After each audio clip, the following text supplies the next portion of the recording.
Welcome to the Echelon AI podcast, the show where we explore the future of professional services as they're transformed by AI and share practical strategies to help businesses and professionals thrive. I'm your host, David, the founder of Echelon AI. At Echelon, we help professional service businesses scale using the latest technologies to seize a competitive advantage and leap ahead in this fast-paced world.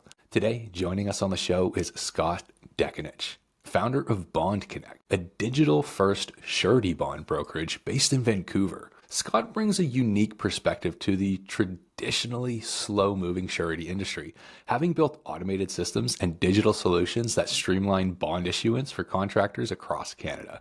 Scott, it's great to have you on the show today. Yeah, thanks for having me. Wow. Scott, many people think of surety bonds just as another form of insurance, right?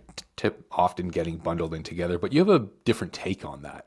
Can you explain how it is that you think about surety bonds differently and why? Sure. Well, I'd consider, people lumping surety bonds into insurance a common misnomer, but, an understandable one because, for one, in Canada, it's the exact same licensing that allows brokers to offer surety bonds as insurance, and insurance companies are typically the ones that are offering these third-party guarantees. But the fundamental difference on insurance and surety bonds is that insurance kind of expects losses and predicts that there could be an unforeseen circumstance that would cause a loss and there would be a claim that the insurance company, expects and calculates in to pay out. On the surety side, I often encourage contractors to think of it more like a line of credit because they're still responsible for whatever the bond amount issued is. So if there's a performance bond issued for their work, that they're going to be, building a roadway or any sort of public works that commonly requires surety bonds, if they cannot complete it for whatever reason, they're still responsible for those funds. So although the surety is backing them and protecting the owner, they're not off the hook if something goes sideways on that project. So it's more similar to a line of credit. There's also 3 parties in every surety bond agreement. Insurance only has 2 parties. There's the insured and the insurer on an insurance policy. On surety bonds, there's the principal, obligee, as well as the surety, and it's a 3-way guarantee. So I know it's a little bit convoluted and not necessarily in layman terms the same way that insurance is, but yeah, I hope that explains the fundamental difference. Yeah, I think you were able to break it down quite succinctly. I mean, in this, in the surety bond space, I think a lot, even though it's the same license that's required for an individual to be able to offer or act as a broker for surety bonds. It's widely a misunderstood part or segment of the general, let's say the broad industry, right? But this isn't where you started, right? Could you tell the audience a little bit and share a little bit about how it is you started off on this journey in the first place? For sure. Well, like a lot of people in the insurance industry, they came in at the advice of somebody in their life, or maybe it was just an opportunity that came up. My father, pretty much from the time I was born, my understanding is he was in the insurance as well as surety bond industry, and it is common to offer both. As I was maybe 10 years old, my father started a surety bond and insurance brokerage. And, that was kind of like my summer job growing up, that I would go and just learn all aspects of the brokerage and how everything started, but definitely primarily on the insurance side. A lot of construction, insurance focused clients that we had. And I was probably, as I came into the industry, I was just coming out of university, and I would probably say I was doing 60 or 70% insurance, and then maybe about 30% surety. And my father had sold his brokerage by that time, but was still working there, and I got the opportunity to do that. So yeah, that's kind of how the industry for me started. It was my summer job as I was even still in high school and whatnot, and then throughout university, that would kind of do the summer internship style program. And yeah, from there, it just gradually evolved. We can get a little bit more into, I did focus more on the insurance stuff a little bit later on as I developed more knowledge in my career. And then I eventually flipped back in 2021, which I'm sure we'll get into shortly. I mean, it sounds like you have the atypical approach to landing in the insurance industry, right? Most people, I'm sure you've heard them joke about it as well. No one looks for a career in insurance, right? But it's almost like you're a thoroughbred, right? Born and bred into it, straight through grade school, through high school, through university afterwards as well. But it seems like that tenure almost from a young age of being within the industry, or at least seeing insights to it, put you in a different position that when you actually went into the industry full time, I believe you had a bit of a different view on the industry itself, a more technical view rather than an outdated traditional view. I mean, you started with NetSurance, right? Trying to create, as you coined it, the kayak of insurance in Canada. Tell us a little bit more about that journey and how it led to what you're doing right now at Bond Connect. Sure, absolutely. So I think it was probably as early as 2015 that I started to recognize, as I was getting a foothold in the industry and doing insurance and some bonding for a lot of large-scale civil contractors and just construction companies in general. But I was a little bit of a generalist as well. I wouldn't decline anybody that wasn't in the construction industry. That was kind of just the brokerage focus where I was working at that time. And I just realized this gap in the market in Canada specifically. I saw all of these American-based companies that were offering online insurance, Geico, State Farm, Esurance. They all had ads on the radio, on TV, on YouTube, whatever it might be, that were advertising these quick, easy ways to get quotes online and bind coverage online for basic things that everybody would need: their condo insurance, their home insurance, small business insurance, even, off-road vehicles, like just small transactional pieces of business. And I saw a gap in the Canadian market that basically nobody was really doing that was directly customer facing at that time. And I came up with the concept of NetSurance. So the domain was netsurance.ca. For years, I worked with underwriters, worked with third-party software solutions, aiming to bring these products that should be fairly straightforward to rate, quote, bind, and issue policy documents in a web browser. And I learned a lot about running a company in general, running a brokerage, what it takes to do small transactional business in volume through NetSurance. And it was overall an awesome experience. I do feel I ran into a lot of roadblocks with underwriters not being ready to share rates, or even on the technological front being willing to adapt to a brokerage that couldn't necessarily guarantee volume to offer these online auto bind products. So it was a struggle at times, but overall it was a successful business. And at some point in 2021, it was acquired by a brokerage that was looking to get into the property and casualty space. And I'm sure we'll touch a little bit more on, where that left me and my direction for doing the surety focus with Bond Connect. Yeah, absolutely. Let's touch on that now, Scott, because we spoke the other day and you said with your time at NetSurance, although very good, successful, one that was acquired, you learned a lot about small transactional business, right? That led to where you are now. You mentioned as well that surety bonds at the time were actually something like 80% of the business that you were doing. So it seemed like a no-brainer, right? Moving from a general brokerage into surety bonds. What did that transition look like? Was it an easy decision to make, or was there more behind it? You know what? I would say that the decision was pretty easy. I wasn't looking to sell the business. I wasn't looking to exit NetSurance. I was actually cold approached by a brokerage that was doing group benefits only. And stepping into the property and casualty insurance space in Canada isn't easy. You need to get contracts from underwriters in order to obtain your license. They don't give away those easily. A lot of the underwriters will need a guaranteed premium volume of $1 million up front to be able to even consider setting up a new brokerage. There's other times, if the relationship's there, that those can happen, but that was kind of how this stemmed from the purchasing brokerage, I think. It's just not easy to get your foot in the door with the property and casualty stuff. And for me, the small transactional business was great, and it was kind of what I originally had set out to do. But with NetSurance, a lot of my focus was spent on ranking for keywords, especially long-tail keywords, for all types of products that I was an expert in or was able to offer either online or just knew about from my previous experience. And so that was surety bonds. And, during that time, I'd say, I guess it was luck of the draw that there were contractors that were seeking larger scale surety bonds than insurance solutions that would come through the door for NetSurance. So a lot of the insurance stuff was small, transactional, would take a lot of time,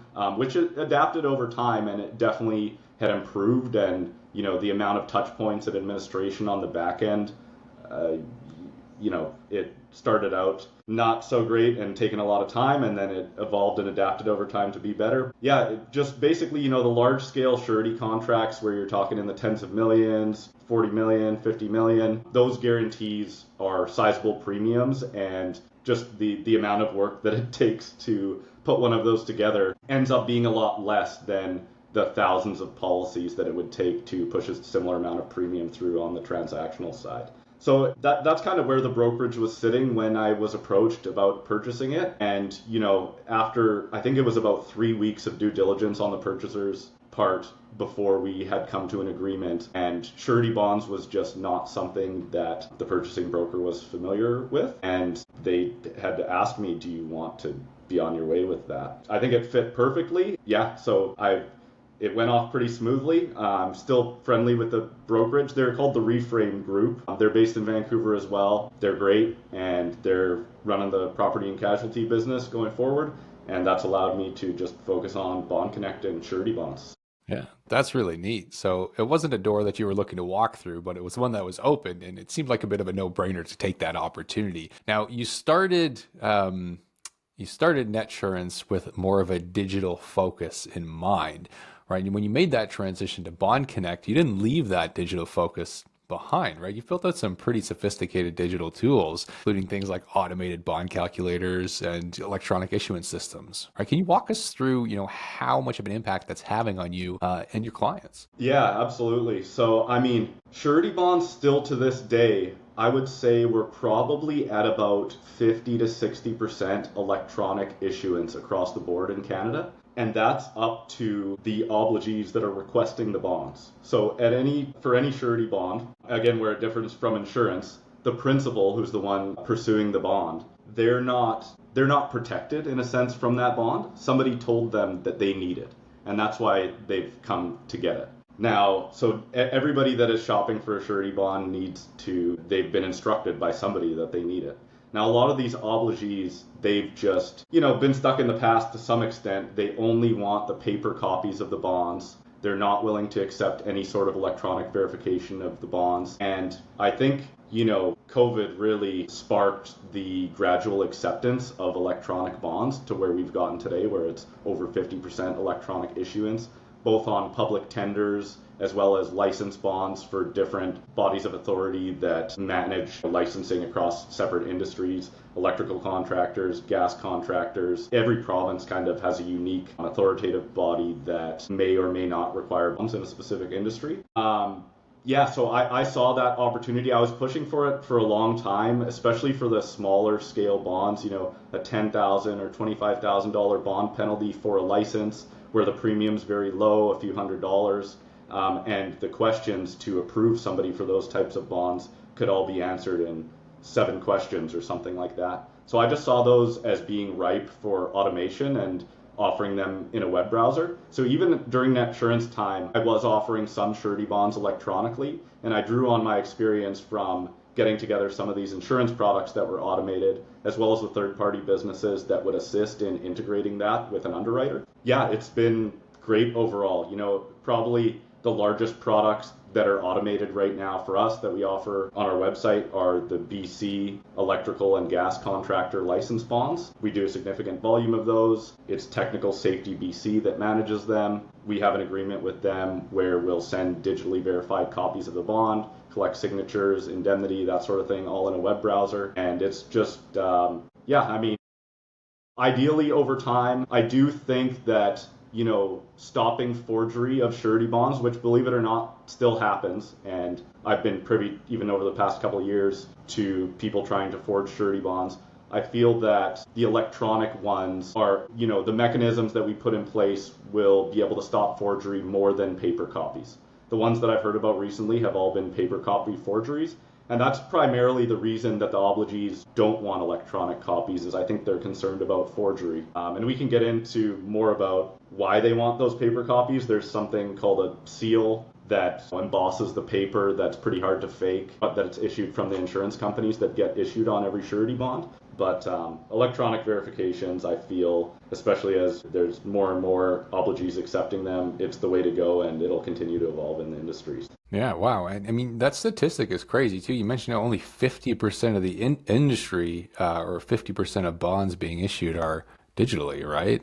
Like that. Yeah, that's just a rough estimate, based off of our business Sure. internally for the approximate amount of what we issue paper that either goes out on Canada Post if it's, one of the smaller license or permit bonds, or via courier if it's a tender bond or something with a larger figure on it. That's still, even if it's close to 50 above, give or take a little bit, like that's a huge gap in the market for, growth, maybe just an opportunity for growth. Scott, it almost seems like you're a little bit of an early mover at Bond Connect when it comes to, digital issuance of bonds. How many other brokerages are trying to compete in the space right now, approximately? I mean, is there a lot of competition? You know what? In terms of brokerages that are actually managing digital issuance, I think that there are probably very few. I maybe know of one other one that's actually pursuing that. But where that, there are third-party businesses that step in to do this sort of thing. For the public tender bonds, there's two companies specifically. There's one called Mobile Bonds. There's another one called Signature Master.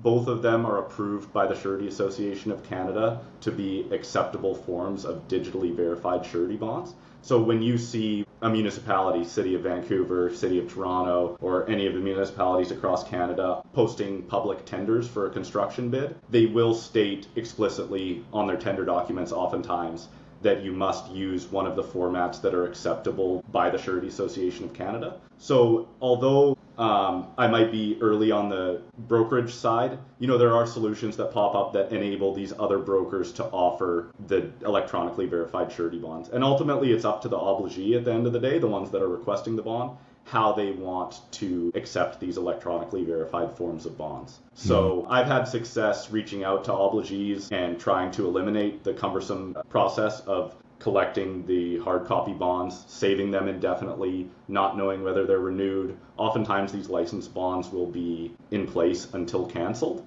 And all it takes is one missing letter and then a bond could be in place that isn't supposed to be if the cancellation letter in paper doesn't come through to the obligee or is missed in whatever fashion. So I feel like, although a lot of brokers are offering it through these third parties, we are ahead of the curve on adapting a lot of the electronic forms of verification for obligees. So I plan on continuing to work with primarily obligees to get more and more of those bonds done online and digitally verified.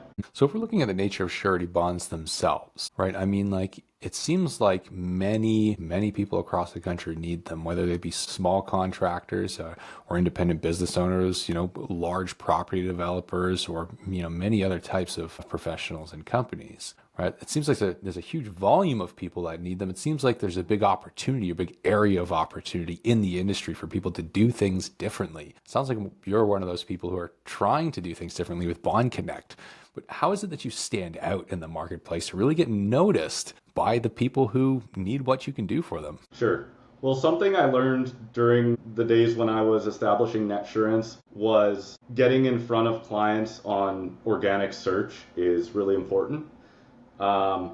That is one of the ways that we try to stand out and get new clients, providing useful content online, following all the standard search engine optimization pursuits that are set forth by Google, which, still is probably the primary search engine for most users. Just, really providing straightforward and useful content for people that are looking up bonds for the first time and probably don't know a lot about them. That's one of the ways that we try to get in front of people. In terms of being set apart, I think the most important part of the business is being surety first and surety focused. It is an entirely different industry with an entirely different set of knowledge required from the broker in explaining everything to clients and making sure they have the appropriate bond wordings, or a lot of the times clients will inquire and they're not even sure what they want. Somebody mentioned bonding, and then they'll need us to review documentation for them and really explain what they need, because it's not always clear and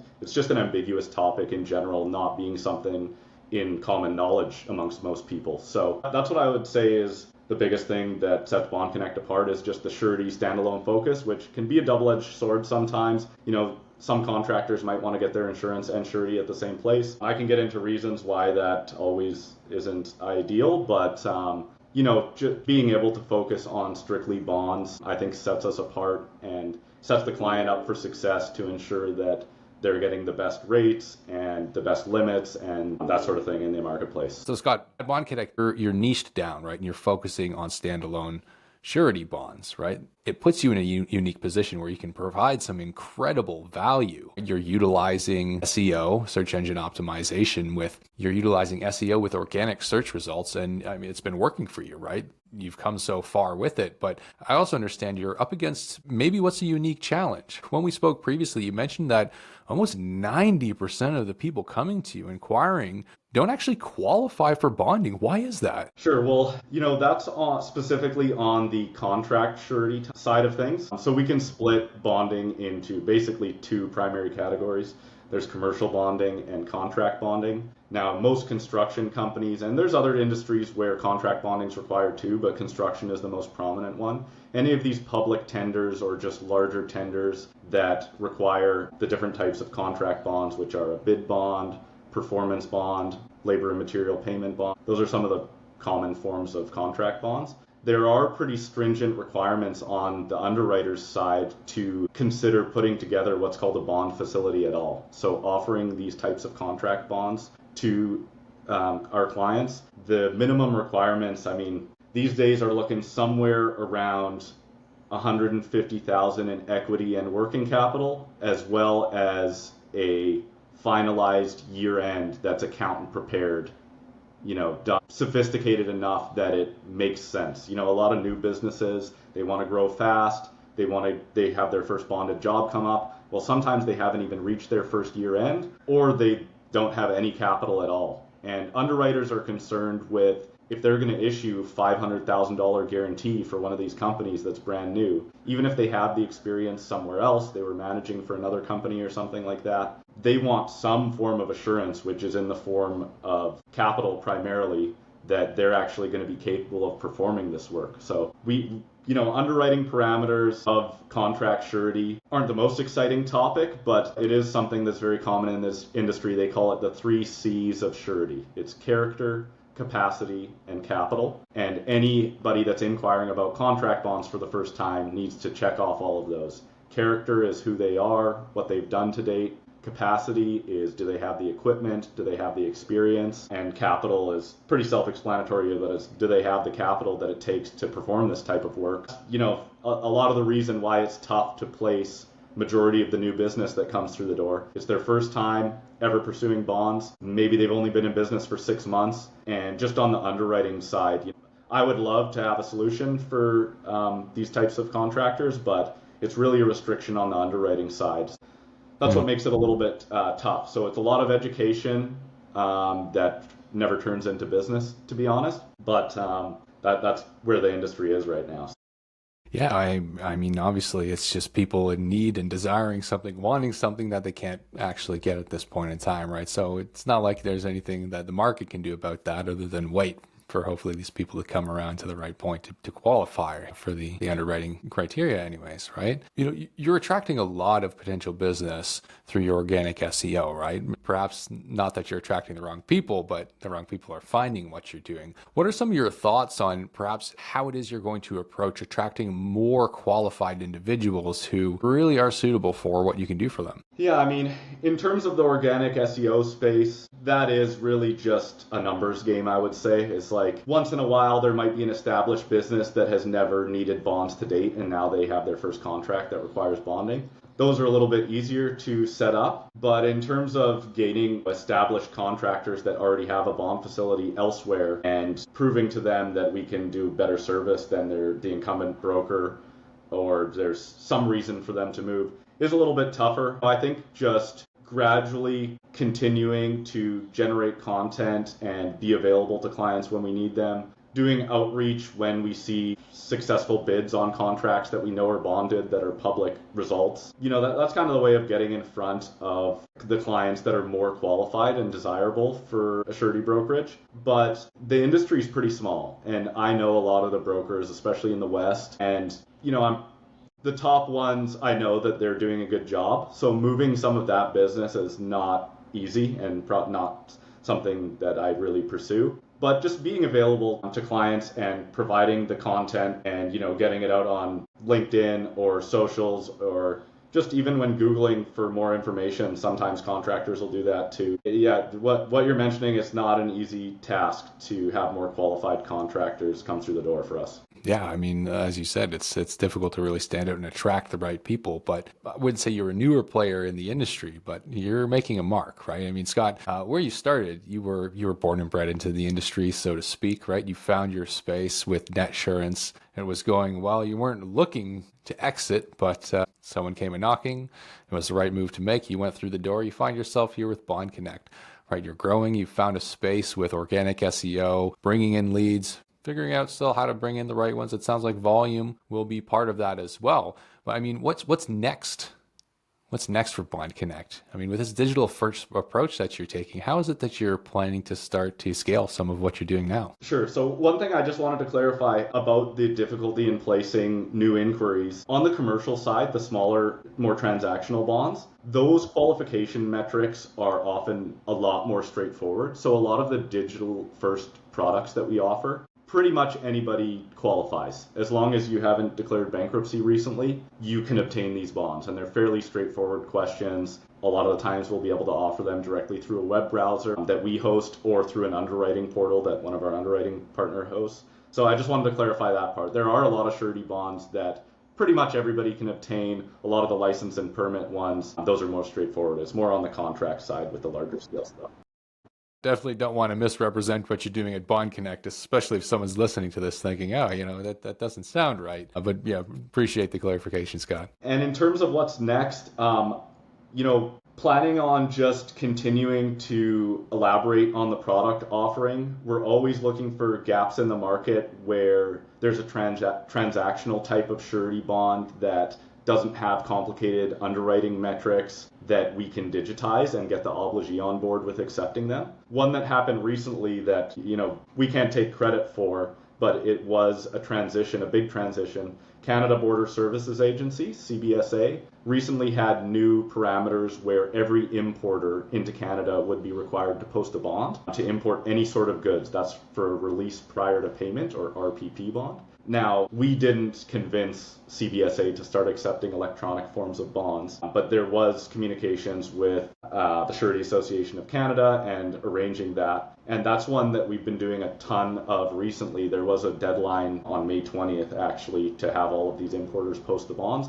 and they're all electronic. So CBSA is only posting electronic forms of bonds, and we're managing that primarily through a couple different underwriting partners, but they've established their own electronic connection via API with CBSA. I think there's about 16 underwriters in Canada that have established that, and in terms of the qualification metrics, the application, the payment, and the bond issuance, that's all done electronically. So that was one recently that is a success story that we can't claim responsibility for, but we definitely adopt that and continue to do it. So I'm just always looking for new opportunities where there's these products that are transactional and ripe for digitization on the surety bond side. Educating the obligees and making sure that there's an underwriter there willing to provide these bonds for, an application that can be done easily in a web browser. They can answer a few questions, do a digital signature, that's transposed onto a bond, and we have an electronic verification issuance system that would send directly and integrate with the obligees. That's the focus on the digital front, and always looking to help more contractors with their bonding, make sure they have optimal rates, optimal limits, that sort of thing. And a lot of those are also gradually getting digitized on the tender side. That means when contractors are bidding on new work. So just making sure that process is as streamlined as possible and as little clunky paper as possible. Something else that we haven't touched on is what's called an indemnity agreement. That's always, until probably the past couple of years, underwriters require that signed prior to issuing any bonds. And just now, they're pretty much all accepting electronically verified signatures for their indemnity agreements, whereas before they had to be printed, signed by hand, and sent by a courier, and then the underwriters would review it when it was arrived. And that would definitely hold up the process, especially if there was urgent bonds to be issued for the first time and an indemnity agreement wasn't signed yet. So just, continuing digitization of all aspects of the industry. Yeah. And, with this focus on continuing the digitization and, focusing on these areas you can grow into, when it comes to AI, how does that start to play into your strategy and your plans moving forwards? I've used AI a lot. I've played with AI a lot. It's something that we need to be careful with, especially when dealing with sensitive client information and where that's going exactly and what the agreements are for the web-hosted AIs. I mean, AI's assisted to date with content creation. I've had to teach it Surety, I think, for the most part, because gets information from all different places online, and depending on the region, the information can be quite a bit different. The bond wordings, the bond types, the standards, everything can be quite a bit different. And even if you try to reference specifically the Canadian surety bond industry, AI just sometimes has a tough time with content, but it's definitely a tool on that end. The vibe coding side of things, where you can get AI to help with development of, like you mentioned before, the rate calculator, or even just parameters for how to pull data from somewhere and populate it elsewhere. Those are all areas that AI can really help. But I think something that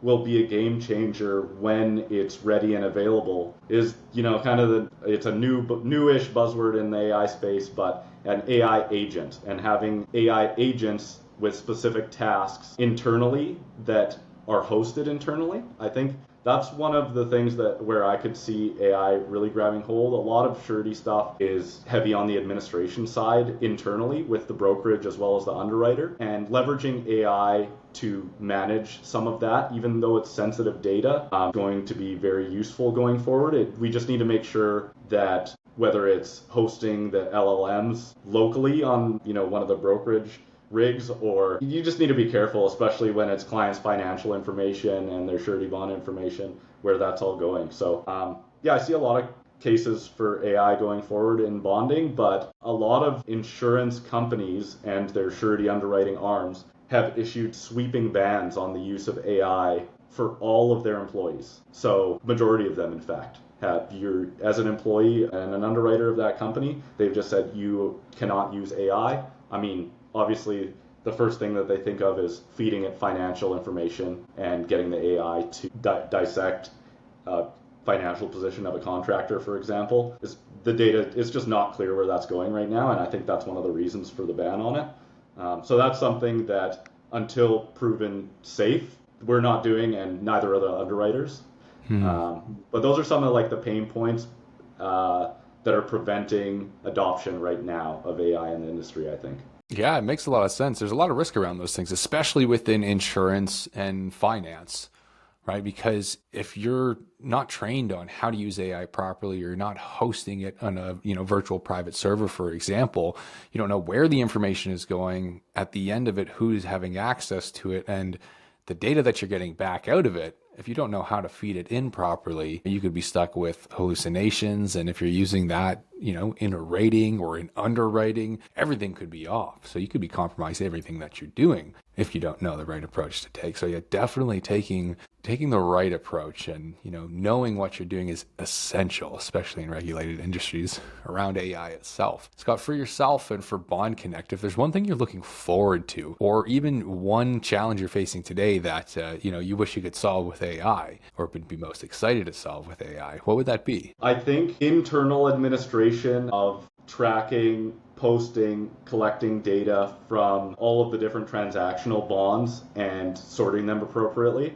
That's probably the first place that I would say is a great spot that AI could solve so much of the time expenditure that it takes to do these administrative tasks internally. With some of the automated systems online that don't leverage AI exactly, but it's kind of an internal rating system, and then it would produce documents based on the inputs in field data. Even though that part's automated on the client side, on the back end, both for the underwriters as well as the brokerage, there's not a ton of solutions that streamline that. So I feel that, having AI come in and sort some of that data and have it available in a fashion that's easily accessible and dissectable, and you can pull statistics on it and that sort of thing. I think one of the spots where I see the biggest opportunity that could be solved quickly where AI is at right now in terms of, the complexity of what it's capable of. Again, you need to be careful of what you mentioned, hallucinations or just getting incorrect data. I've used AI before for public tenders, dissecting information from a municipality that would be posted publicly, so it's publicly available on the internet, and having AIs try to dissect, say, the tender closing date, the tender validity period, when the start and completion date of the contract is, all these different things, and it's commonly a 300 to 500 page document. To be honest, I haven't found the most success with that. I've tried a few different AIs to solve that problem, but that's one maybe it just takes some training and a little bit more information to ensure that it's working properly and understands truly what to look for. That's another area that I think is ripe for improvement with AI is dissecting tender and contract documents that are commonly very long. So yeah, absolutely. The time-saving capability is amazing when used properly, of course. Scott, what sort of advice might you give to other professionals in traditional professional industries who want to embrace this digital transformation, but maybe they're facing resistance or challenges? The first thing I would say is to try it. I think a lot of people, especially maybe if they're later in their career or don't consider themselves digitally native, might struggle with AI or being able to use it. With a 10-minute YouTube tutorial, you could get in learning the basics about AI. It can help with digital transition for all of these different aspects of the business that's only been expedited over the past 5 years. And, you'll see this so much, and it's a little bit corny now, but oftentimes people will say, no, AI isn't going to replace your job, but you're going to get replaced with somebody that knows how to use AI. And I mean, maybe that's not entirely true in all industries, but I feel like it's a good skill to have to at least understand the back end. So I would say just try it and see what it can do, and see what it can do for your specific industry and what improvements it can make in your workflow. It's been a game changer in a lot of aspects of running a business in general, even if it's just kicking ideas back and forth about how to improve certain processes or something like that. It doesn't necessarily have to be a specific task, even just like a brainstorming activity. So I think that's my number one piece of advice is just try AI if you haven't yet, and try it more if you have, and just keep up with it. It moves so fast. Fantastic. That's excellent, Scott. Thank you so much. That was great. Thank you for sharing your insights, your journey and some of your advice with the audience. Thank you for joining the show today. Thanks, David. For any listeners who might like to connect with you to learn more about Bond Connect, or maybe even just to continue the conversation, what would be the best way to reach out? Sure. Well, our website is an easy way to touch base, whether it's related to a specific product or just for a consultation. That's bondconnect.ca. So bondconnect.ca. I'm also on LinkedIn, Scott Dekanich. I'm sure my name will be here on the podcast, but reaching out on LinkedIn works as well. So either one of those works great. Fantastic. To our listeners, thank you for tuning into the Echelon AI podcast. As always, I hope this episode has brought you valuable insight, knowledge, and inspiration. If it did, please would you show your support by liking this video and subscribing to the channel. Until next time, we're signing off.